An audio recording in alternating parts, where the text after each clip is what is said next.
We make up the altitude with latitude is what I normally say. It's quite shocking. I've been in rooms saying, yeah, we grow at, this plant is at 632 feet. Literally I can measure that. And the whole audience, oh, I can't believe that. It can't happen. I'm like,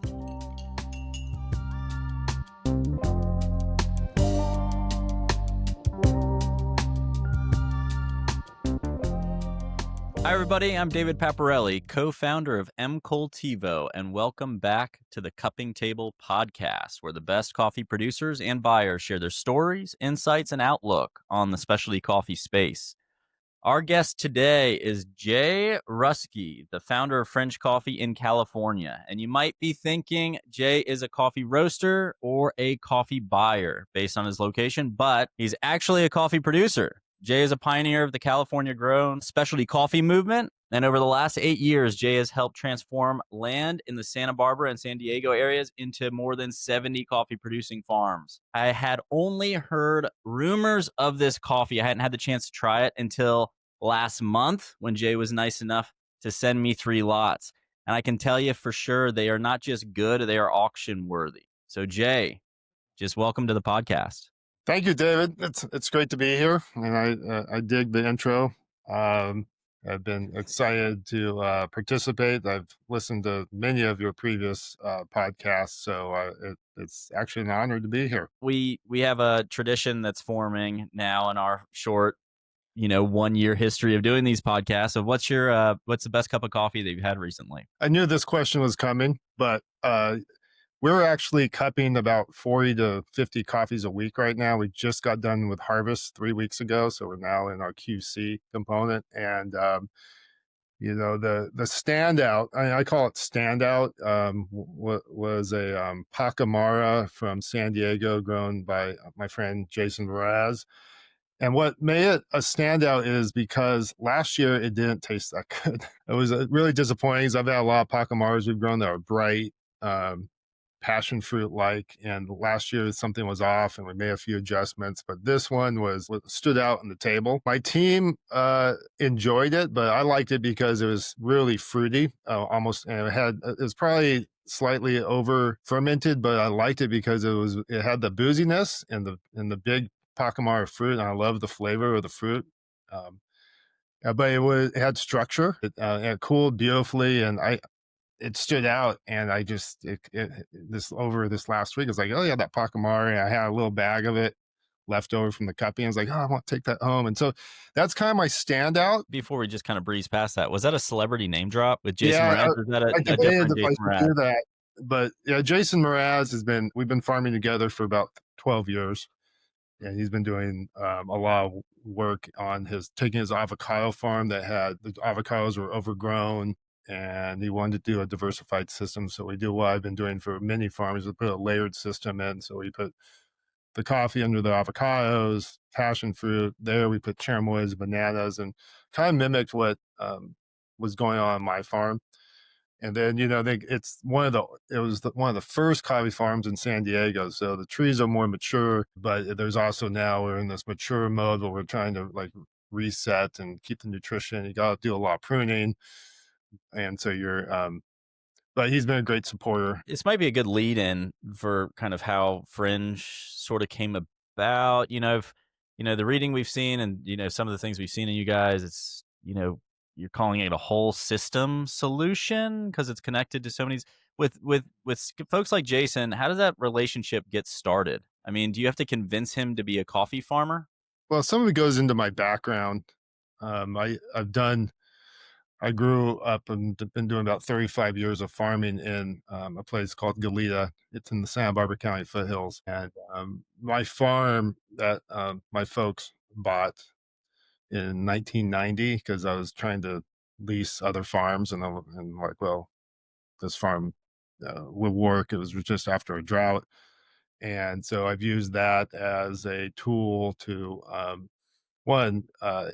to experiment with other crops, but to make a living by doing mainly farmers markets and high-end restaurants. The goal was always to try to always have a crop all year long. That's the Yeah. unique nature of Santa Barbara. Eventually, I started working with the University of California Farm Extension Service and doing new crop introductions. So we would experiment with different cultivars and varieties across farming regions, taking note of how things grow. And this is perennial agriculture, meaning that it's multiple years, takes several years to come to crop. So with Jason specifically, I was at the UC Small Farm Conference, and so that was like in 2014. And I'd kind of what I call come out of the closet as a coffee grower about that time. I was kind of a quiet coffee grower, which was the whole story. And so one of his farm managers came to a meeting that I was putting on with Mark Gaskell, who gave me my first coffee seeds about 10 years before that. And his farm manager came up to me and said, "Hey, I got a farm we need to look at. My boss just bought it." And so the answer is yes, the farmer has to be in the mindset, I need to diversify my farm. I'm looking for options. There's a lot of commodities grown in California, lemons and avocados. They've supported for decades farmers, but I'm trying to approach a lot of this like wine, taking an ordinary grape and how you make it wonderful. And it's the same analog with coffee. And so again, the farmer needs to have the right conditions. I mean, frost free, wind free now is it's a big deal for us. Windy environment, and it's super important. They love coffee, love any crop they're growing. And, I'm a diverse fruit grower, so I'm always concerned that the farmer needs to really enjoy their crop because it's not easy. It's a big commitment, and so when things are going rough, it's easier to get through it. But when you do really well, it's a great way to celebrate. So that's what I've been trying to do. That's what FRINJ is trying to do. That's why it's a whole system solution. Because like there was no infrastructure for coffee in California, and so several people came to me in like 2017 when I had reached several milestones and said we would like to use your skill set and some of the models you have to build something better. And honestly, I couldn't do it by myself. I didn't have the resources to acquire equipment, the genetic work, the people. So it's a whole team. It's not just a whole system. It's a whole team of people and supporters that have helped get California coffee where it is today. We don't really think about that with other coffee producers. I mean, a lot of coffee producers are coming from regions that have been growing coffee for an awfully long time, right?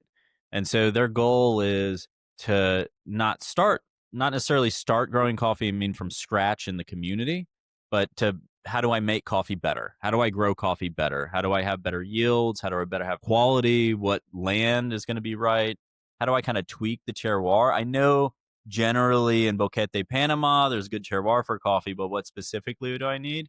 You had to start all that from somewhat scratch. I mean, there's fundamentals, I'm sure, in growing avocados and lemons, but is it a different culture, a different mindset to coffee that was required beyond just finding the right stakeholders to get in place to make it happen, technically happen? With all the new crop introductions we do, we always look at market. So it's market driven, right?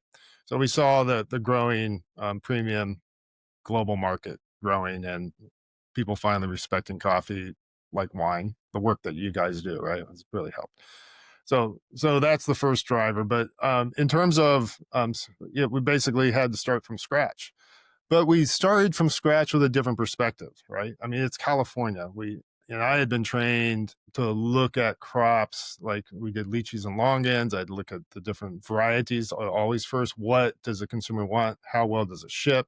And so I kind of approached coffee that way. And instantly I went down the road of genetics. Like, okay, which of the genetics we're going to use? I mean, that's most perennial agriculture in California is like 99% grafted onto rootstocks and everybody has it all figured out. But coffee, when I started coffee, I realized there was a big technological void in genetics just to start with. And so luckily I had some great resources for getting those genetics. So that was like, and we can talk about that in a little bit, but yeah, I mean, I had to kill a lot of plants to get to the point where I could make a 90-point cup of coffee, right? Like we had to go through a lot of trials. There are things you can read about that apply from other regions. We studied a lot of the books. Hawaii and Kona, I mean, there's some similarities a lot in Kona.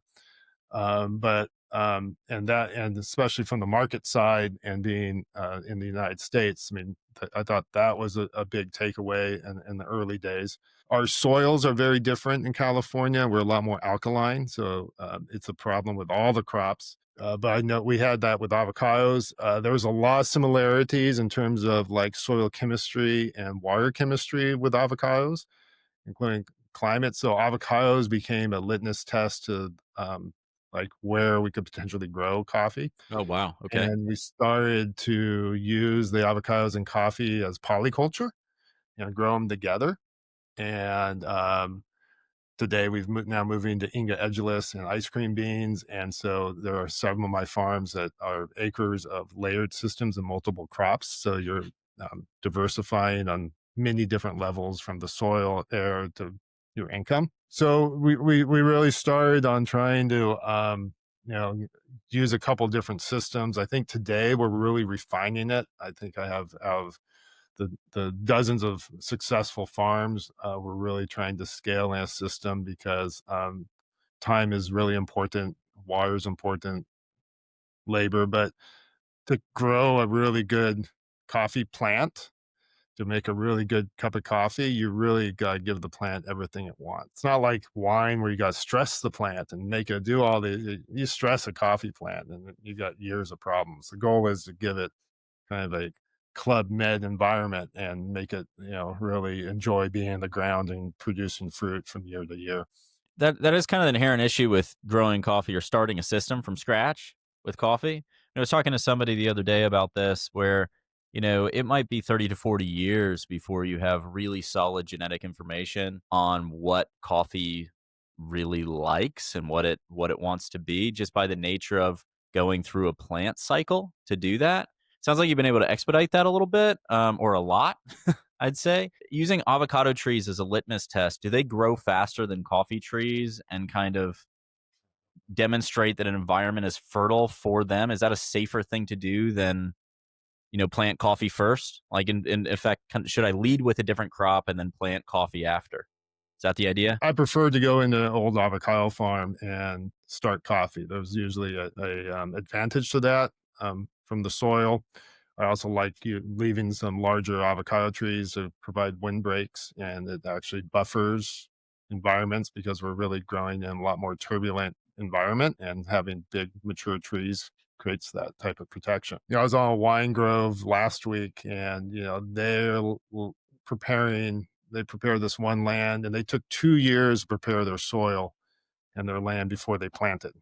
And we call that a 0 year. So if someone's really ambitious and wants to try to plant coffee and they have almost everything, but it's fallow or hasn't been planted, it's really good to take a year to kind of prep. Generally speaking, there's things you can do to prepare the ground for that, and so you bring in mulch and cultivate. So there's ways to do that. I am experimenting now with what the berry industry has done, where you put some tunnels up to try to mitigate extremes, and that has shown some promising signs of accelerating and protecting the crop from extremes. So, and that's even with an organic system.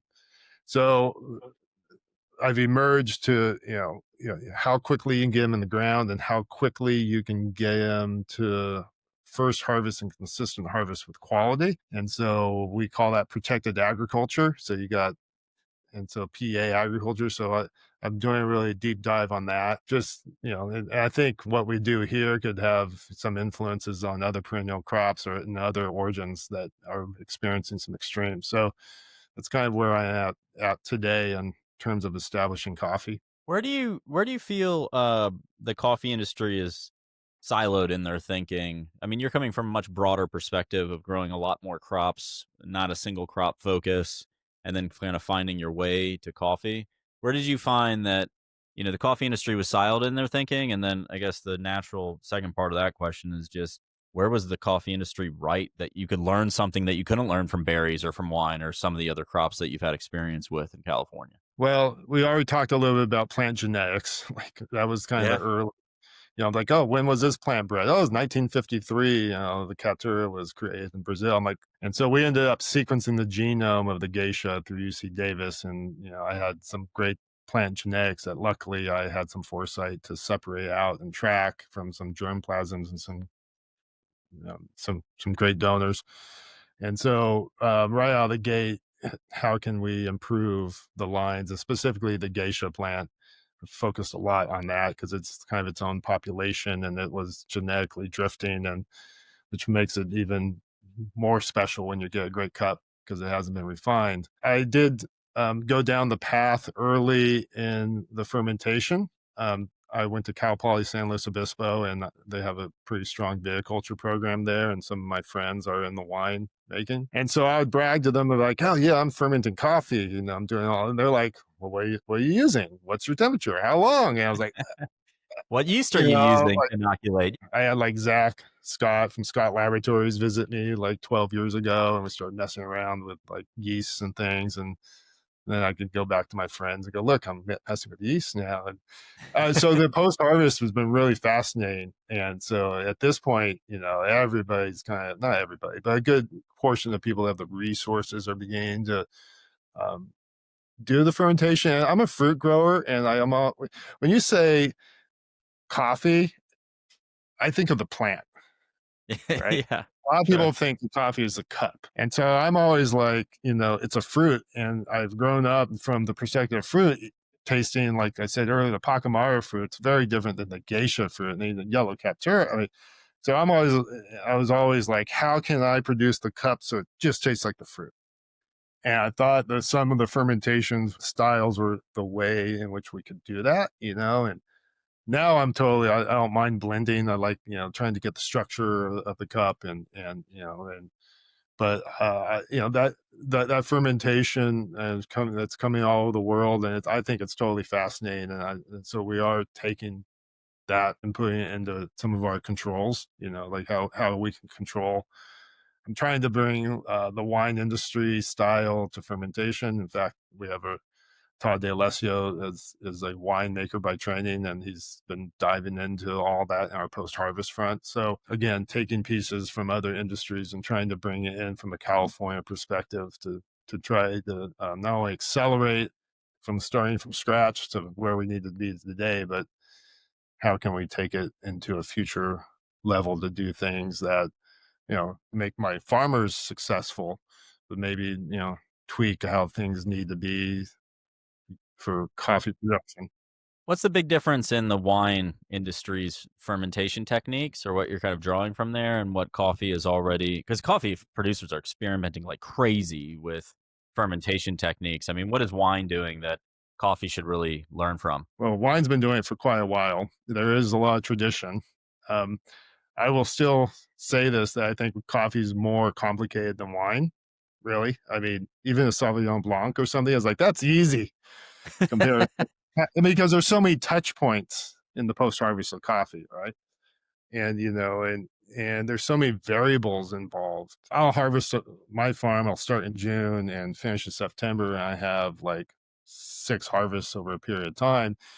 And the bricks is constantly changing. The acids are constantly changing. My winemaker friends who just finished like last week will do a test, the bricks and acids and organic compound, and they harvest everything at once, and there's your batch, right? And so, in some ways, it's more systematic for them, and they can go look on the manuals, and they have tables to use, and they have all these. When it comes down to blending, a few things, the winemakers are, there's incredible winemakers. I've been kind of learning from them and watching their blending styles.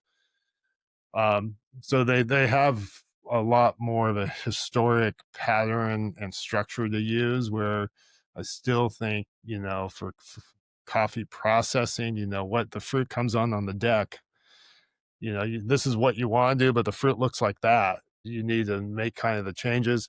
I do think we're getting to the point where, I have certain customers that want coffee to taste a little bit more in the, this type of zone, a little more, either more winey or clean. And we can start like beginning to change what we do in the fermentation and the temperatures to get to that target. And I think that's more difficult to do in coffee, but easier to do in wine.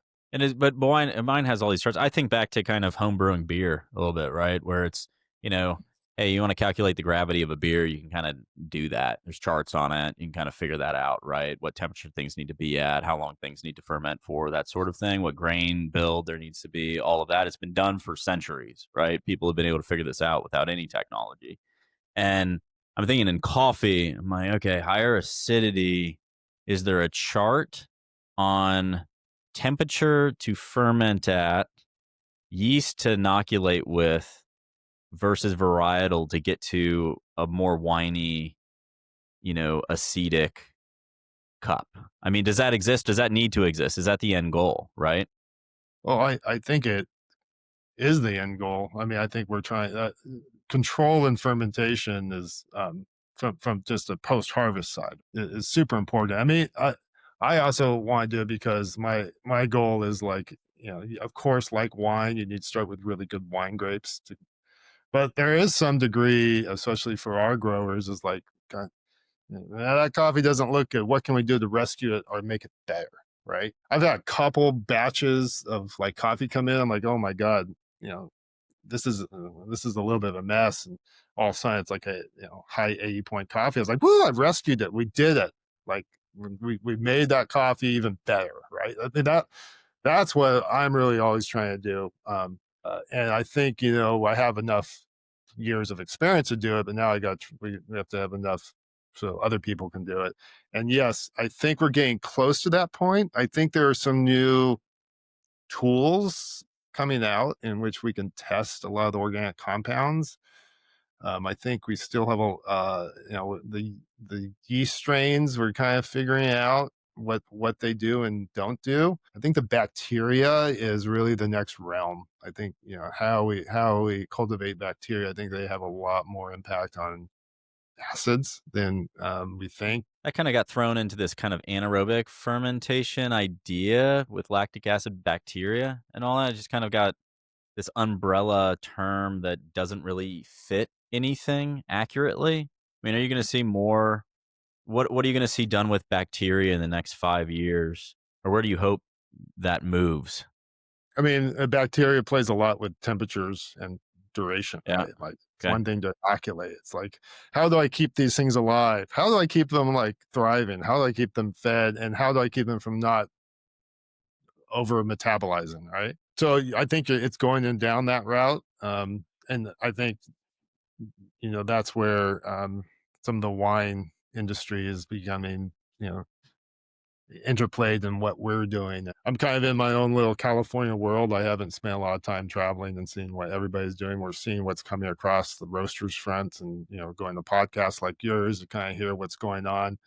But I do think there'll be the formulations and the structure and the approaches will start getting refined through testing. But it's not easy because you got to keep copious notes, of what you're doing on the deck. Means you need someone there that knows how to keep notes, tracking it all, and then being at the cupping table with those notes with cuppers that know what they're looking for. So, I mean, I'm proud to say my team, Derek Opperman and Chris Broco, we do that right now. Every lot is tracked from farm name, cultivar, harvest date, and even if we'll harvest like 4 days in a row because it's a big, we'll track each one and cup them individually and see if we can keep this. And we'll have, it'll be like the Thursday, Friday, Monday, Tuesday harvest, and then you'll notice like, well, why is Thursday a little different than Tuesday? Like we did the same thing, and so there are things they're like, oh, it was because it was on the south side of the field, and then you go back to terroir, right? That's where the art form is in coffee. That's why when you can produce a really good cup or a blended cup it's all the craft. If we're doing hydroponic in a greenhouse where everything's completely controlled and then fermentation, and maybe that's where we'll go someday to get that perfect cup. But otherwise, there's so many variables to make a good cup of coffee that it's outstanding when you do it. And it's something worth celebrating. Yeah, absolutely. I think you touched on it there too. And, you hear this from coffee producers. They won't say it directly because they're in their own world. They don't necessarily think about all of it this way. Hard to see the forest through the trees sort of thing. It's not really a fair business to be in, right? I mean, it's like you need to be a geneticist, you need to be in agriculture, you need to be in agronomy, you need to be a business person in international markets. You know, you have to be in sales, you have to be in operations. Kind of like you got to be good at so many things. And you're running this small business that's running on thin margins, trying to make the whole thing function. And your end goal is, can I produce a 90 point coffee or not? I mean, that's a pretty fine line to walk.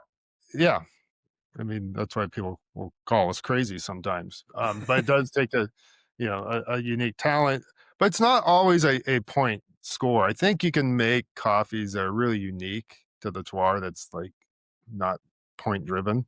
I think there's some things you just taste in a coffee and region, you're like, wow, I've never had anything like that. That's amazing. And you may not hit the 90 point mark or the 87 but wow, that's a unique cup of coffee. I really enjoy that. And I do think there are chemical compounds in the fruits in the plant that we ignore that make us feel better.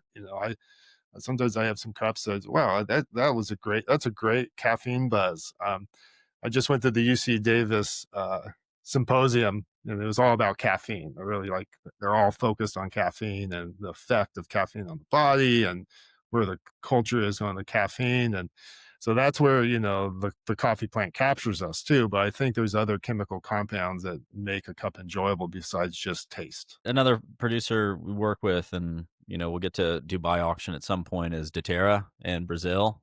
Oh yeah. And talking to them about their Lorena, right, variety, and they call it Daterra's Geisha, right? That's how they kind of shorthand it as Lorena, and it tastes phenomenal. It's a beautiful coffee. But the second thing you'll say about it is that it's 60% of the caffeine content, sort of thing, as if that is such a big point, but that's what people connect with. I'm like, oh, wow. So the reason they started growing it was really because it was 60% of the caffeine content. And maybe people don't want 100% of the caffeine content. They want like a pseudo decaf sort of thing. But then it turned out that it was this unbelievable coffee, and the caffeine content was completely the wrong focus for the plant. Wondering how much of those things we're actually missing in coffee currently that are going to hit us in the face later. I mean, Lorena is a great example. I have a deep respect and relationship with Lorena. So we've been doing that, focused on that quite a bit. And my last caffeine content, we went to Dan Cox's Coffee Enterprise where he tests green bean. And he tested it this year at 42% caffeine. So there is variability, and is actually part of the caffeine conversation is every plant probably has different caffeine rates, and everybody's getting different caffeine rates for every cup because of the impact the caffeine has. But luckily, we're not having to test and put it on our packaging. But in terms of the plant, Not yet. uh, yeah, well, but that's the variability of the caffeine in each lot, each plant producing also says the organic compounds that are important to us are subtle. And I think we really need to dive into some of that. Unfortunately, it's like the Lorena's not the easiest to grow, right? Like both the two coffees that kind of stand out for me that in terms of something extraordinary can they um they're the most difficult plants to grow. It's like mother's nature's joke. Lorena is highly susceptible to roya and rust, leaf rust, and slow grower. It takes another year to grow it. So it's obviously the Geisha is it's genetically variable and not known to have the strongest root system, and that takes and the highest yield. So those are things that kind of nature's joke to us. But um, You mentioned the stress element. I've heard this said a different way. And, that coffee plants really want to be happy. They want to be happy in soil, that sort of thing. Um, I've heard coffee producers taking another approach to that where, hey, I'm going to grow coffee at, obviously high altitudes and rocky soil, and it's going to be geisha, and it's going to be difficult to grow. But the stress on the geisha plant, if I can manage that correctly, will produce a higher quality coffee. I guess they're taking that from wine directly, maybe. Is that you're not seeing the same thing in California? I would not take that. I've stressed plants in more ways than most people have ever experienced growing coffee in California. And occasionally you might get a really good crop, but So coffee, there's very few plants in the world that will commit suicide once they're stressed. The goal, biologically speaking, is if the plant feels like it's about to die, it's going to let one last seed crop go so it can reproduce. So it puts it in a metabolic state of like, I'm going to give it my all, and then I'm not going to produce for 2 or 3 years. So as a farmer, you're like, oh, great, I got this great crop last year, but I'm not going to get a crop for 2 more years because I stressed the hell out of it, and it's going to take another year or two to reset and take the carbohydrates. And what I want is to have a tree, even if it's like a little less in terms of yield, but it's producing every year quality. That's what we need as a farmer. So I would argue against trying to stress your plants because it'll just eventually stress the farmer. I could see that. And I did want to touch on the genetic question one more time before we leave this sort of very nerdy coffee talk, which I really much enjoy. But on the genetic side, you mentioned that that there's proliferations of genetics. It's not super well tracked. It's not very well refined. You do see governments around the world. I mean, they treat, and they should. This isn't an error, but they treat coffee as a national security issue almost, where they kind of put R&D labs in. They have genetic seed banks. They have all of this going on. Tons of investment in this, Brazil included, where they're really trying, it seems, or I thought they were trying to refine genetics. In what you've seen, this is just done differently in other agricultural spaces, and coffee's really far off on that. I do believe there are government institutions and a lot of private institutions. I mean, even FRINJ has their own little genetic work because, um, but it's not enough. I mean, here we have one of the most valuable trade commodities globally in the world, but the amount of resources into refining genetics and creating quality plant material is so far off. I mean, if you look at the other crops that are traded of equal value, there are whole universities and labs, science around it. One of the big problems is the structure of the breeding programs. So, say if I want, a tomato plant, an F1 hybrid tomato, I buy the seed, but 10 cents of that seed goes back to the breeder, and that generates revenue so the breeder can continue to breed. Yeah. With coffee, there's no breeders' rights, and so there's no reason for investment. So there's a lot of programs I think got started, but what happens is it takes 14 years at the fastest to really create your first line. And to fix the line could be another 14 years after that. So they get funded and started, and then they get kind of governments changed. And so that's a big problem because they're not like advancing with the needs that we need as a farmer, as an industry. On top of Yeah. that, the coffee seed doesn't last more than a year. So seed banks are almost non-existent because if you put a coffee seed in storage within a couple of years, it loses viability. So the world of coffee needs to rely on live banks, and that takes money, resources, and disease comes through, and so it's precarious. It's like cacao and coffee are both kind of this way, and they're both orphan crops, and there's not enough resources relative to the size of the markets. So it's a big problem from my perspective here in California. Yeah, it's always kind of shocking when you hear an example is in Hawaii, right? Great example in Kona of SL28 going into Kona and then them discovering years later that it's SL34, right? And they've been selling it as SL28. They didn't even know that it was the variety. And you could say, oh, well, how did that happen? Was it? Well, because those seeds are being passed from Kenya, and who's testing that and who's checking that and who's making sure that all these things are happening. It's sort of this cross border issue too, right? Of passing seeds around the world and seeing what sticks, I guess. Sort of random. I think we're now at the point where we start can do what I call confirmations, right? Because few of us have sequenced the genome. We now have the technology to take a little leaf, a quarter size, leaf sample, and be able to put it into a machine that will spit out some markers. And so that's like the last 3 years, 4 years, but we all don't have access to it.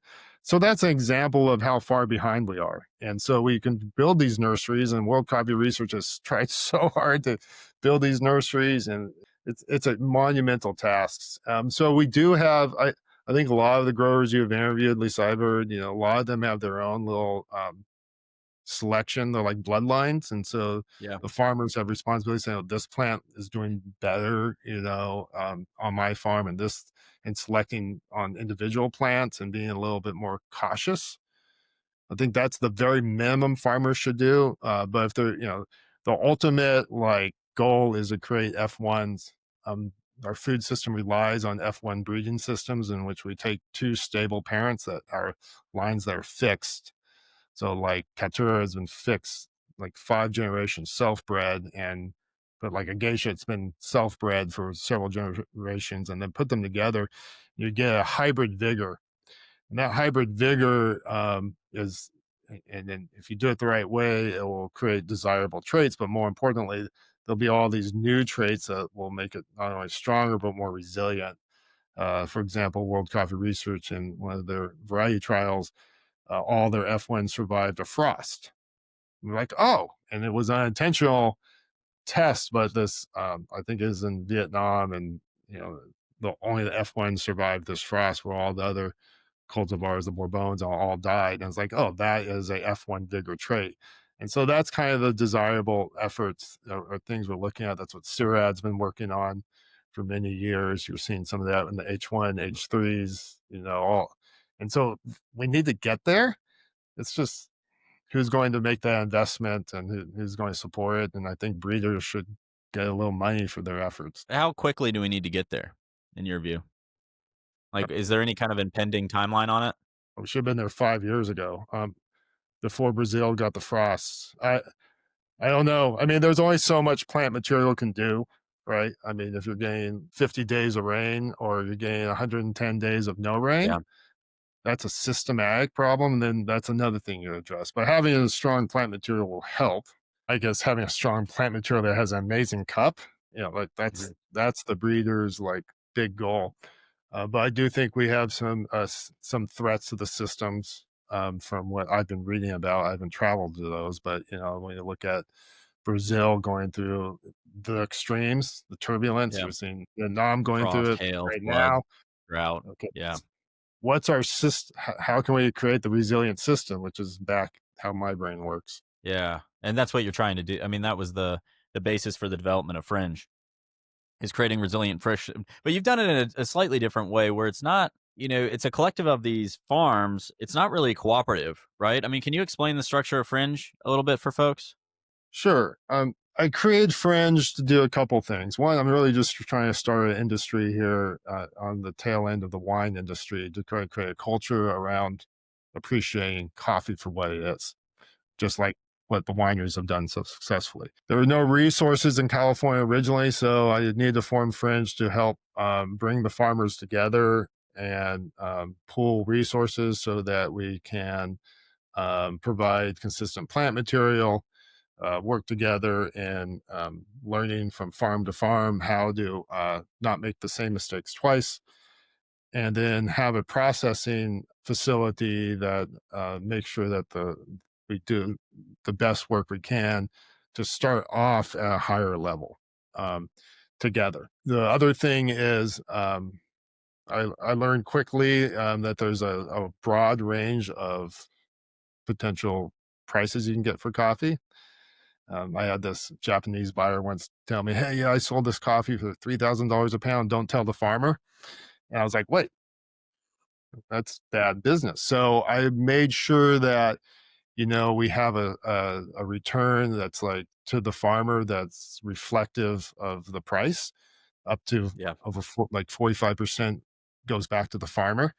So if I sell a coffee for $100 a pound, they'll get like 40% of that, right?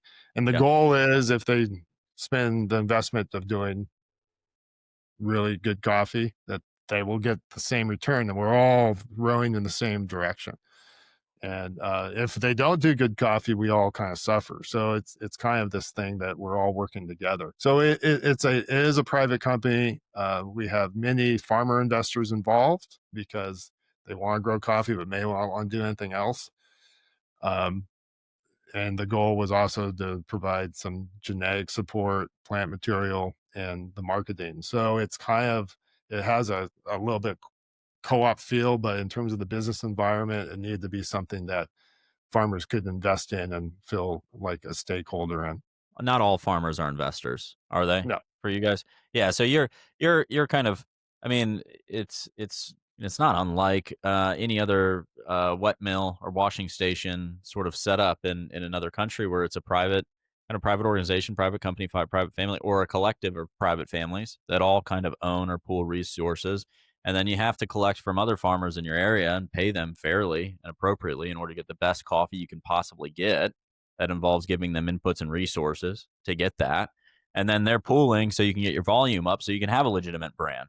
Because without any sort of volume, I mean, is everybody just going to yeah, start selling 1 kilo of green coffee alone? I mean, you can't run a business that way, right? yeah. I mean, that, trying to pool was in the early days. Is you need to do that. We've had some really great partnerships with Blue Bottle.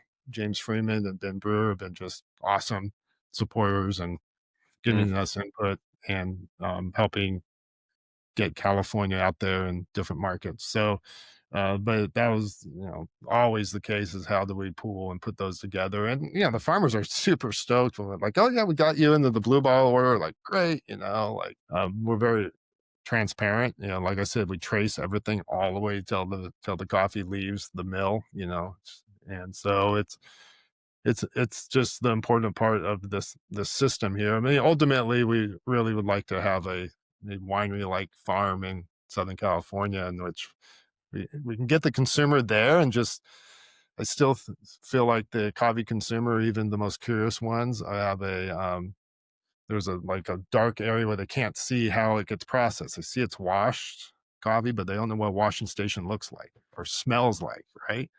Like a mill has a smell to it, like, oh, it's like if we can get that to the consumer, just like the wineries have done such a great job at, I think it's gonna be the next level of like how we get the consumers loyal to fine and good coffees.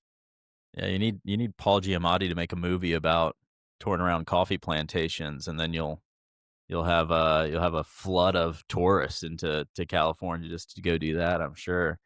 Yeah, I want to talk about you guys entering into sort of this auction space a little bit because this is But sort of a new thing for you, right? very And much so. and I mean, to talk about personal experience a little bit with this. We had this last year. And this has been really fun, just with this Dubai auction, to be able to kind of invite new types of coffee, new types of producers that are doing excellent things that we might be unaware of. I mean, we live in specialty coffee.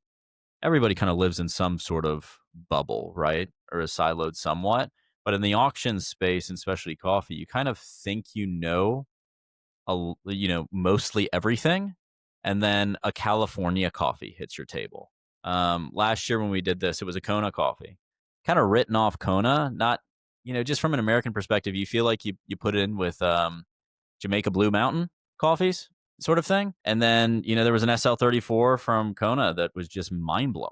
And it went on auction in Dubai, and somebody bought it for $900 a kilo, something like that. I mean, just completely knocked the doors off, and then kind of got Kona coffee producers thinking a little bit differently about what's possible, which I love that. I feel like this year that's fringe. I feel like I had 3 lots on the table, and there were 2 of them that I was having trouble selecting between to say, I don't know what to do. And I basically, honestly, I started talking to you guys about Geisha just because I felt like if we put too many odd elements into the California coffee, it's like California coffee, unknown varietal, like this whole thing, where does this all end up? It's easy, just if it's a split, let's go with Geisha. But both of the coffees were unbelievable and super shocking. I wasn't expecting that. I'm sure you get that experience a lot, but what made you start thinking about auctions? What made you start thinking about this auction? Well, I've been thinking about auctions from day one. I mean, I mean, California and some of the work I did in the beginning days with Mark Gaskell, he worked in Boquete in Panama, right next to the Pearson family. He owned a farm right next to them. Working for USAID, establishing crops in Boquete, and then he got kicked out by Noriega. But he came to me and said, my friend Price and the Pearson family got an auction lot, this Geisha. Um, and so then Price actually visited my farm after I had some plants and gave me some seeds back then. And then over the years, I've been watching the Panamanian auction start off. Like I remember still the day one, like or some of the when I could look at the interface. And I've always been blessed by being around you know Ricardo Coiner and Willem Boot, and they're always talking auctions. But I'm in California. I have no auctions. Like I can't. I have all these regional auctions, and the Cup of Excellence has been just such an important part of opening up the consumer of the possibilities and rewarding new cultivars, new processing methods. And so I've been kind of chomping at the biz, like how can I get on stage? And we got on stage in like 2023 for the Brewers Cup with Elika, Lifty, Onyx, and we got fifth place, and like California Coffee on stage. So I thought, but that was less about, it was great. The cup of coffee was amazing. But here in the Dubai auction is great because now it's a world auction. And, I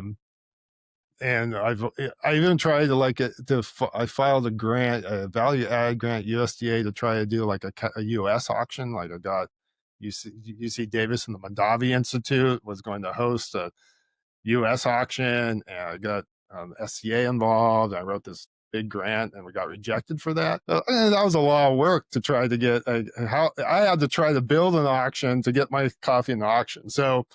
Um, so yeah, there's been a lot of uh, focus on. So I can't say how I'm excited to bring coffee to the Dubai auctions right now. And the other coffee you were mentioning, I believe, was a Lorena. Is that correct? Yeah, it Yeah. was. So, Yeah. Yeah. I but mean, and thank you. both of them were great. I mean, and it was one of these things where, you know, just some of auctions is well, a lot of auctions is marketing promotion, right? I mean, you have to have amazing quality coffee. You have to have a great story. You have to have amazing craft. There's all these elements to creating luxury coffee, or what I think is becoming luxury coffee. But there can be kind of pushed a little bit too far of, when you're trying to talk about something. I love what you guys do when you say kind of high latitude, low altitude. Like you have all these, or whole system solution, or layered agriculture, like these very kind of, I'm not saying you're inventing all of them, but there's these very kind of truncated terms that kind of capture something very quickly and people can kind of latch onto and understand concepts. And that's kind of what you got. I mean, it's like, okay, let's talk about this coffee for about 30 seconds to a minute, and then cup it on the table. If it blows your mind, then that will likely work as an auction lot.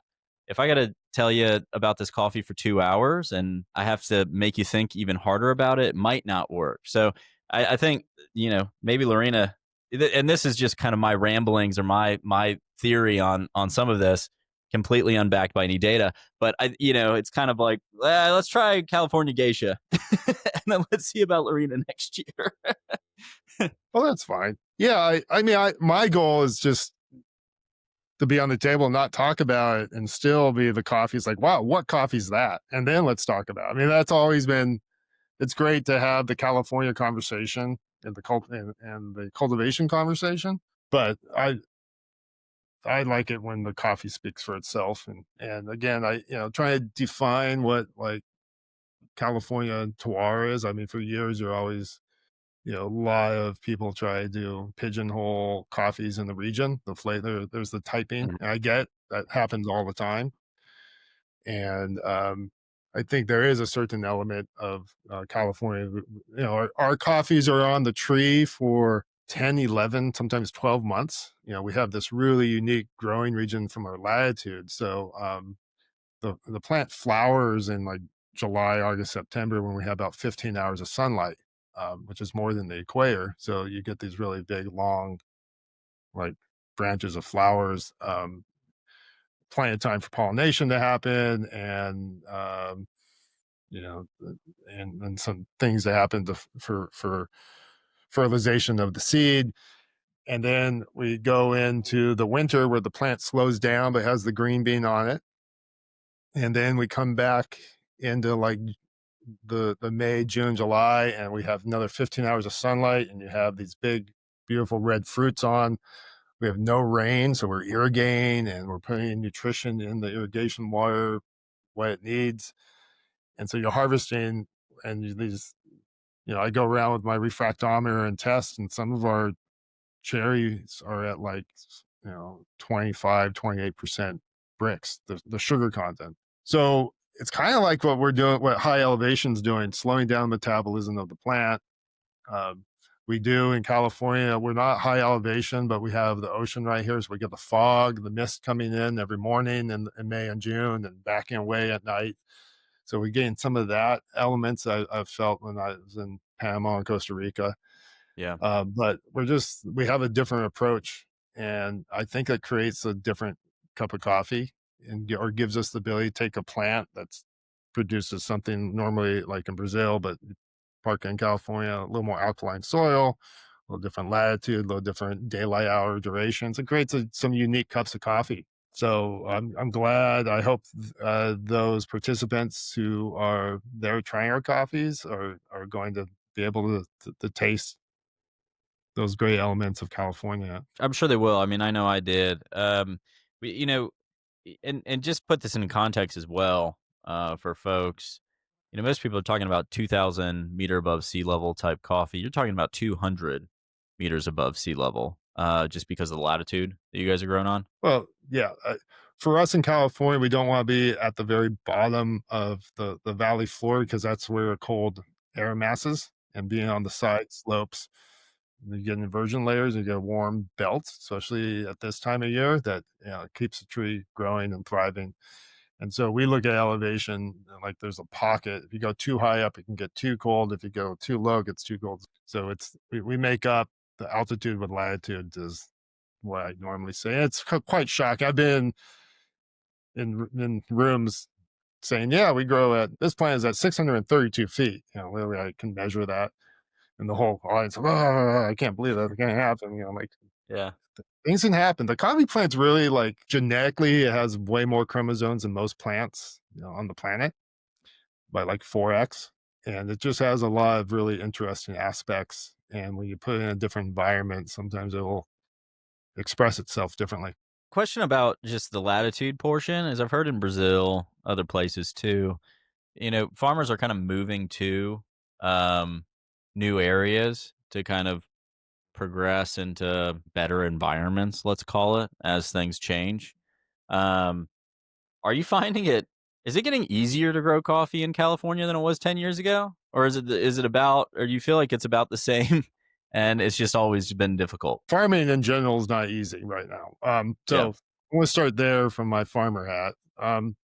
Farming coffee, so there's this really simplified approach of saying climate change is making us grow in higher latitude, right?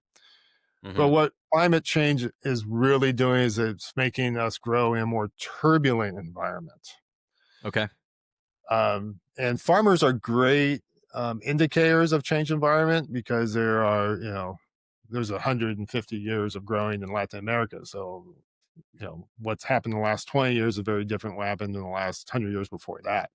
So it's without any scientific proof, you're seeing these changes. And I mean, turbulent environments, like the environment I'm growing in, is compared to 25 years ago, it's windier. When the wind hits, it's stronger and it lasts longer. When the rain hits, it's wetter and lasts longer. Or when a cold comes in, you'll see like cold is going further into the latitudes in Brazil.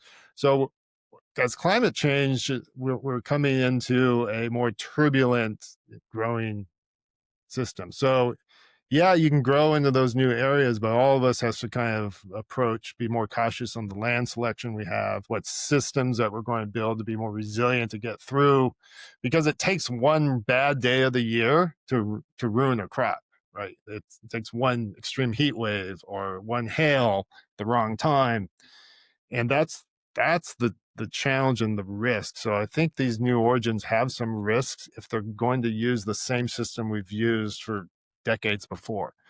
So Mm. going into new origins is necessary, from just trying to keep up with the supplies. I also think new origins provide a diversified food supply system. I did farmers markets for 23 years, and I'm all about diverse food systems and not try to centralize it. Coffee's Mhm. very centralized, and so going to new origins only create new taste profiles, but creating local, sustainable coffee resources. And in the beginning, it may not feel like it, may feel novel, but eventually you got to let those new origins expand, grow, and scale. Um, so I think that answers some of your questions about new Yeah, origins and I think it's a great answer. I mean, I think it's one, it's experienced, right? I mean, you lived through it, and so that kind of personal experience. People talk about this stuff as as if it's a theoretical exercise, right? yeah, What you know, and so just even to get your personal experience of living through kind of a more turbulent environment, I think is really just interesting yeah. and helpful. Jay, what are you optimistic about, or what are you looking forward to in the next year or two in coffee? Well, I mean, it's kind of what we just got done talking about, the new origins, and this comes across my plate a lot more because of the position I am. But, you got coffees being grown in like southern Japan. You have, the Saudis coffees coming. So these new, I'm kind of excited to see how how those coffees are coming across. The agronomist in me really curious about how well those are those new farming systems are adapting. I also am excited. I mean, I think what the Pearson families did in the last auction in Panama, and the supporters in the not only the cafes but the customers kind of finally embracing the difficulties of making a really good cup and how special it is. Mm. I mean, that's what really excites me. I feel like I've been preaching this for 15 years. Like, I think the market's going to change. The market's going to change. I feel like it's here and still going. So I thank everybody for that, and that's one of the inspirations for myself and the fringe farmers to keep on farming. Yeah, economic viability is really important to this stuff. I mean, as you talked about with genetics, with farming, with everything. I mean, it's you can't keep it going. It's not a sustainability thing people often talk about or think about, but very important. Yeah, I think, I mean, for, many years, we're going to these, SCA expos and Ricos and things, and they're talking about the need for technology, the technology gap, and we gotta get the price higher, and there's so here we are, the price is the highest it's ever been, but it's for the wrong reasons. It's because of supply issues, mainly caused by climate, and I kind of feel like we're now we have a high price, but we're again, it's not the right reason. So at least what we were doing in the market that we're in, bringing some awareness to the consumer, I think will help us in helping elevate um, the return to the farmer. I agree. Well said. Well, thank you so much, Jay, for taking the time to talk. Thank you so much for offering up those three lots and giving me the opportunity to cup through those with my team and being involved in this Dubai auction. Jay and Fringe will be in the Dubai auction with their Geisha, and that will occur in January at the World of Coffee Dubai. The auction is sponsored by DMCC Coffee Center, so I need to give those guys a shout out too for their good work. Jay, yeah, amazing journey you've been on. I mean, every coffee producer I talk to, I'm just so grateful. It's just these conversations are such a blessing to me to be able to hear these stories, and they're also different. It just is a good reminder that it really does take a lot of different types of skill sets and people and personalities to make an industry work, and just appreciate your contribution to that. Well, thank you, David. Well, I speak on behalf of my farmers. We are great to be in the global community, and we're really excited to see how this auction happens and what coffees we'll be producing in the future. So stay tuned. Are you Thanks. going to be in Dubai? No, I don't plan on being in Dubai right now, but I would Okay. love. Well, we'll have to figure out some way for you to cup this table too, because it's, I mean, seeing a California coffee next to Kona coffees, next to Panamanian coffees, next to Colombians, Bolivians, Brazilians, but I mean, it's just an unbelievable table. So we have to figure that out for you too, just so you can see what you're up against and living with. That'd be amazing. Great. All right, my friend. Well, right. we'll talk to you soon. Thank you so much. All right. Bye-bye. Bye.